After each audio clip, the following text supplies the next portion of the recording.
Hi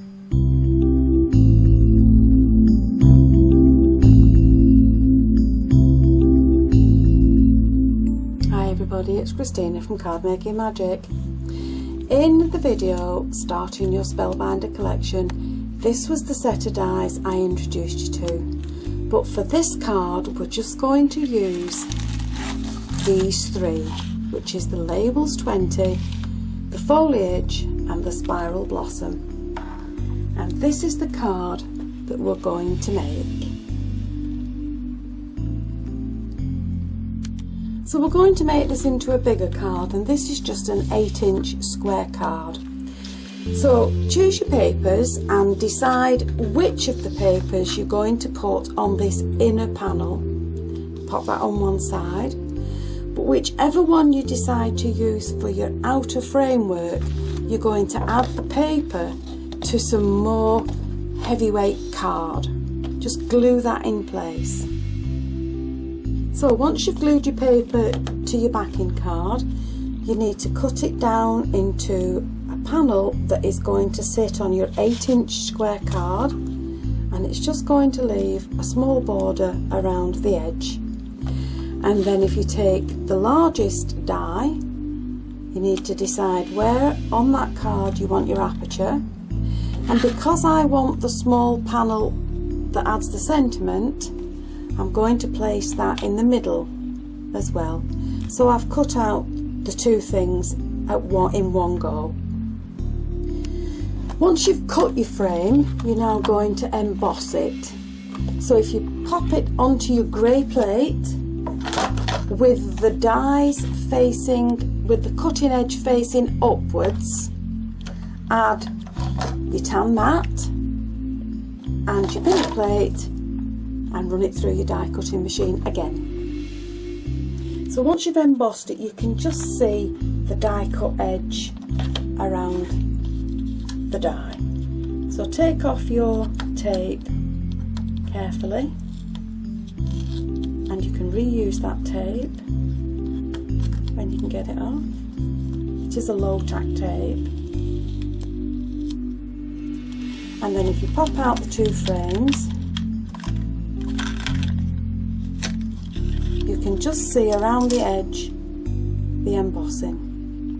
So you need that piece and you need the inner piece as well. Pop your dies back on the sheet to keep them safe. Now into that beveled edge, I'm just going to add some glue. And don't worry about it being straight, because what you're going to do when you've gone all around it is just blend it in with your finger. You don't want it to look uniform. And then once you've done all that around there, just pop your card over your glitter station and just add your glitter. And then if you tap it off, leave it to dry, that will be ready to add to the front of your card. So I'm also going to do the same along each edge. So I'm just going to put a line of glue down. I'm just going to use my finger to blend it in, because what I'm looking for here is just an uneven edge. And once I've done that, just pop the edge into the glue, and there we have an edge that's finished. So I'm going to complete the other two sides as well.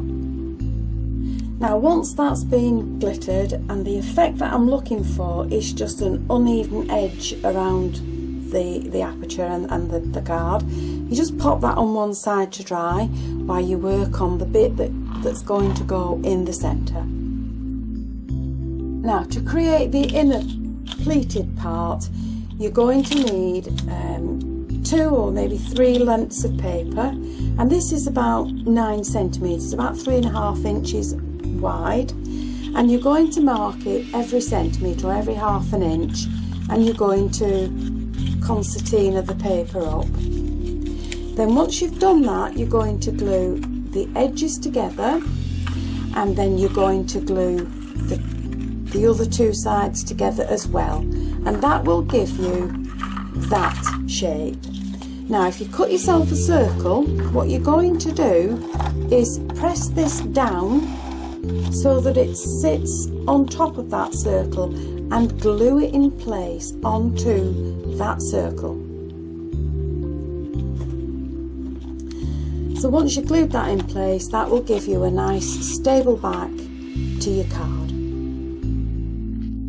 Once you've done that, you can add that to your base card, and you can pop that wherever you want as long as it stays within that framework. So if you wanted it just off centre, you can do that, or you can move it down. As long as it stays within the framework, that's fine, but I want mine in the middle.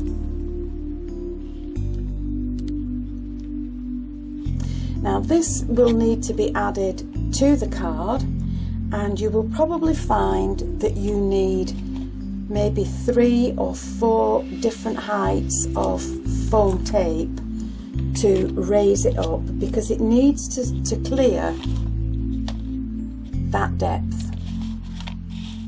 So I'm just going to go ahead and do that with the foam tape.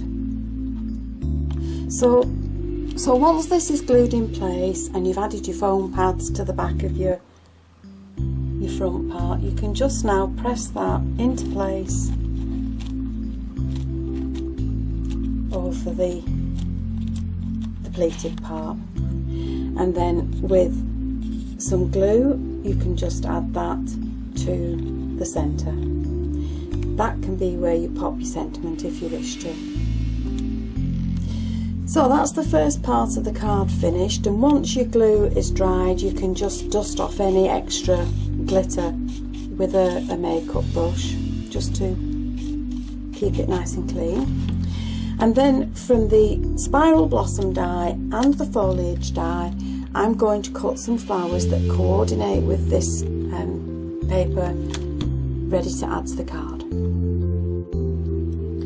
So from the leaf, the foliage and the flower die, I've cut both out just to accentuate the leaves.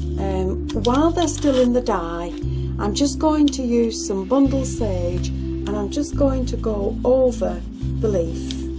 Now it doesn't look as if it's any different at the moment, but once it's removed from the die, you will see the difference in the leaf. Take it out carefully, get the leaves out first, and gently pull it so that you don't break the stem. And there you can see the definition that is in the leaves. And then if you just bend them around your fingers, that will just give a little bit of shape to the actual leaf. So to make the flower, you're going to need to cut it out and then remove it from the die, and this is what you will have. And then if you start from the loose edge, just start to roll the paper in, and you're going to continue rolling it all the way along until you get right into the middle. Try and keep the bottom edge level. Just continue rolling, and then when you get to the centre part, this is where you're going to add your glue.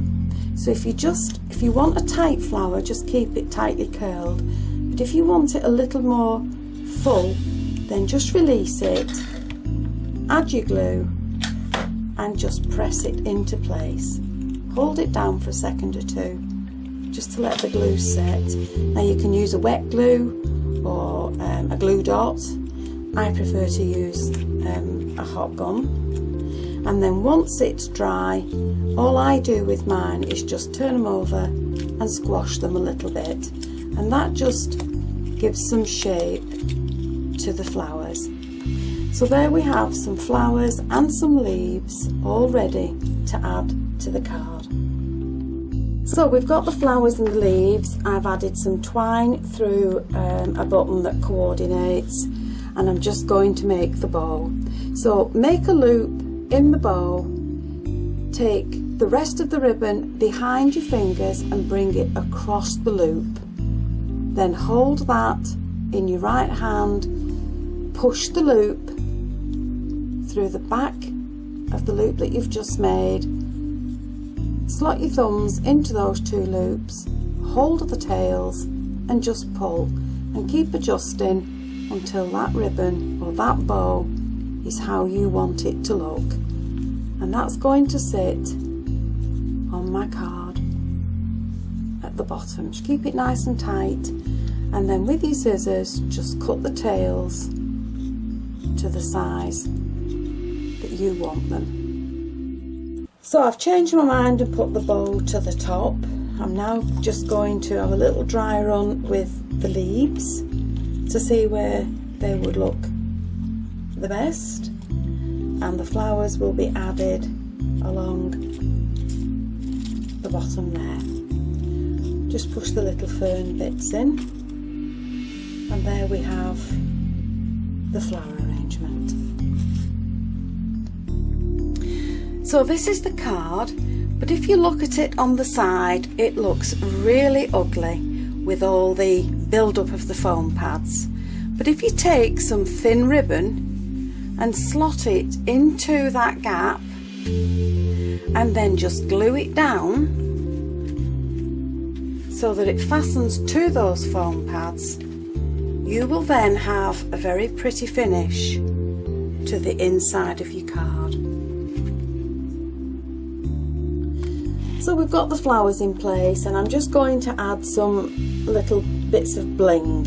Now if all you have left from your nester bling, if all you have left is a circle, and a circle is not what you want, don't be afraid to cut it up. Or if you have bits left from other projects, you can add this to your card as well. So all I'm going to do is use all the odd little bits of the bling and add it to my card. I'm just going to trim that off because it's got some fluff stuck to it. So I'm going to add that there to come out of the ribbon. We'll add this little piece along here, which will just blend in with that. And add this little piece to go the other way, and that can sit along there. And then on the end of it we'll use the little swirly bit that was left over from something else, and that can just sit along there. And on the other side we'll use the other part of the circle, and that can just be added to the other side of the bow along that side, and I'll finish it off with the tiny circle that was left over from the circular bling. So there we have a very pretty card, and quite easy to make.